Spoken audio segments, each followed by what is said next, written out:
Well guys, here we go. The day has arrived and today is going to be the final gameplay video of F1 My Team. So today, as you guys know, I promised you a few days ago I would do one more video with my team, and that would be Austria under 1 minute in qualifying. So today, that is what we're going to try and attempt. I have a fully maxed out car and we're going to try and achieve that challenge, because I feel like we was really close in season 4, but this time this is the one. We're going to make it happen, so let's jump into it.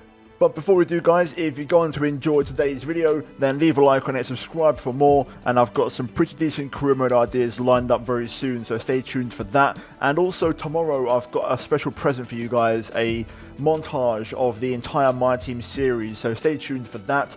But without further ado, let's jump into it and let's see how this goes. Now, before we jump into it, I'm going to quickly run you guys through a bit of an update on what's happened. So pretty much in short, we simulated from Australia all the way to Austria, which took me about an hour. It was long, you know, you have to go through each session pretty much, and all the cutscenes and all that kind of stuff, and it takes a little while. There's no fast way to do it, unlike FIFA where you can like skip ahead in the calendar. So it took a bit of time, but we got there in the end and we got to Austria. Now, arriving at this race, if we look first of all at the season as a whole, George Russell has won every single race. Our car is the most dominant and by far the strongest, and George has been dominating and he's miles clear in the Drivers' Championship, as you can see. So things are going pretty well for us as a team. We then look at the team performance graph, and AlphaTauri are actually in second place and they're just below us. It's a bit dark so you can't quite see, but they're literally, I would say, a couple of upgrades behind us, maybe like 1 or 2 ultimate upgrades behind.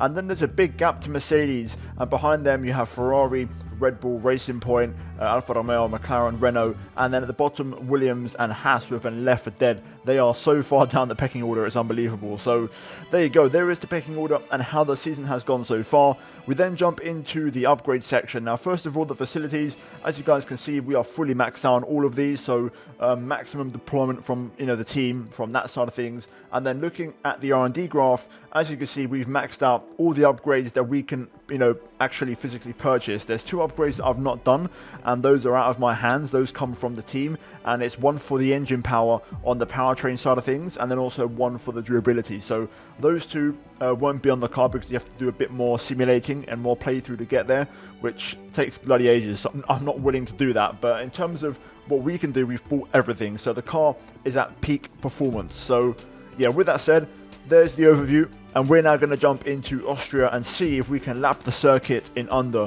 1 minute.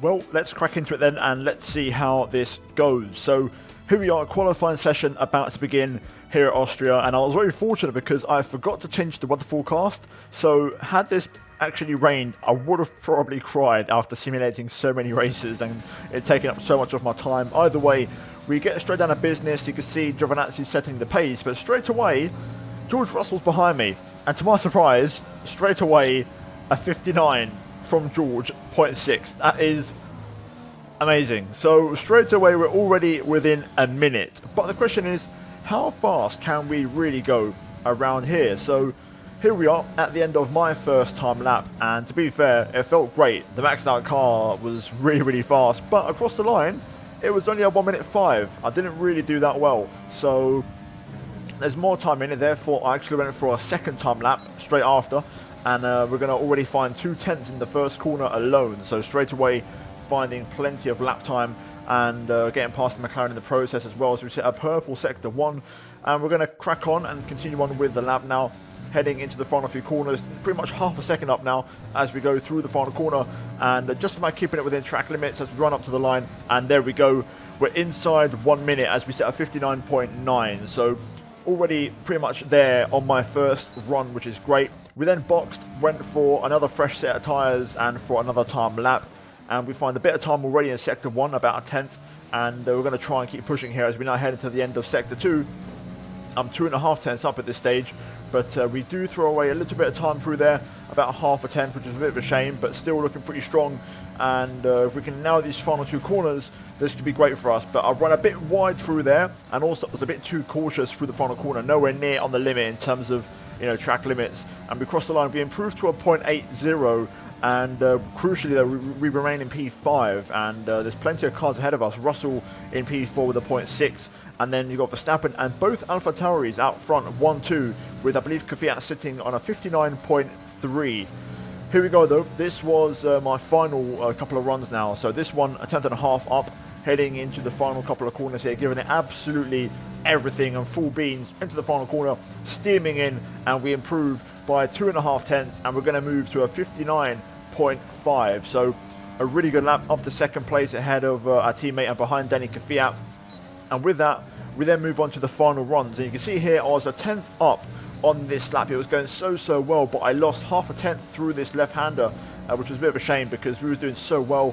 We're still improving though, and we're going to go for a double run. So we're going to combine this lap with the next one, which ended up being my best lap. So out the final corner, and we're going to improve again by half a tenth into a 0.4. So we're getting closer to Kvyat's time, but this was my final lap in qualifying and my best one. So through turn one, we get a pretty decent exit out of there, and we're going to pretty much match our first sector up towards turn 3, braking almost at the 50-meter board with the brake upgrades, which is just ridiculous, but we don't get the traction out of there. Unfortunately, I really struggled to get the rears to work, and we dropped a lot of time, and we're a tenth down. So at this stage, in my head, I was like, okay, you know what, from now on, maximum attack, and we are going to give it absolutely everything, all or nothing. So we throw the car into turn 5, full commitment, now down towards turn 6. And to be fair, we really hit this one beautifully, getting a really good exit and gaining a lot of time out of there. So we're suddenly now back in the mix. If we can nail these final 2 corners,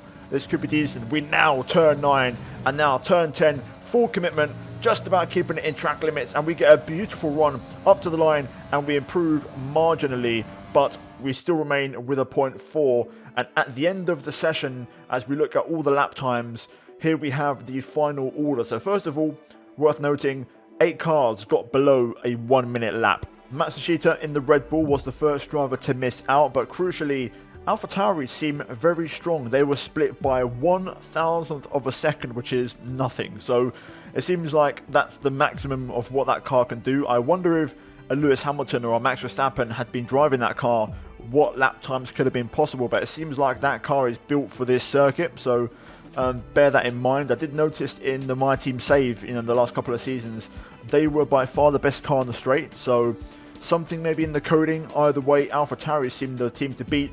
59.2 in the end. So a ridiculous lap and really strong pace. Towards Russell, quite surprising, he only got P5. He actually peaked on his very first lap right at the start of the video when I done my first one, before I even done my first lap actually. So it goes to show that, the AI don't necessarily fully optimize the qualifying session. Hamilton as well, a bit disappointing in the Mercedes considering Verstappen, his teammate, was in P4. But again, I think Verstappen's very overpowered in terms of his AI coding compared to Hamilton in this game. So there you go, a bit of a mixed bag. Leclerc 7th in the Ferrari, which of course is down on power. If this had been Ferrari pre-patch with the old engine, maybe there could have been a 58 in there maybe, or a lot more on the pace for Leclerc.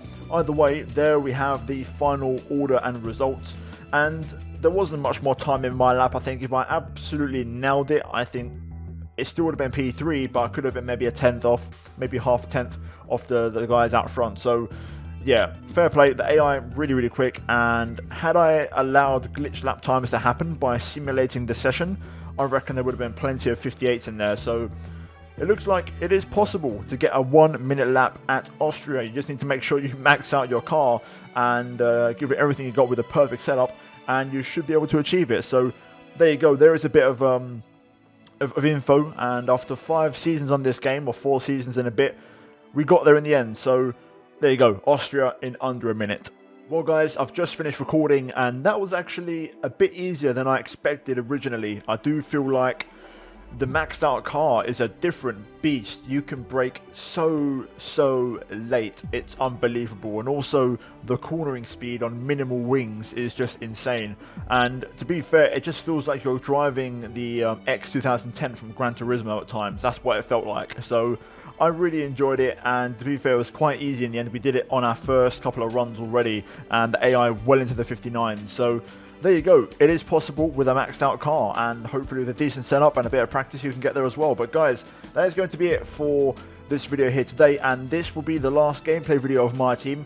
Hopefully, if all goes well, tomorrow you will have a montage of the entire 4 seasons, guys. I've put a lot of work into it, so hopefully you tune in and watch out for the video. But until then, guys, I'm going to wish you a happy evening. Have a good rest of your day, whatever you're doing, and I will see you tomorrow for another video. But until then, take care, and it's goodbye from me.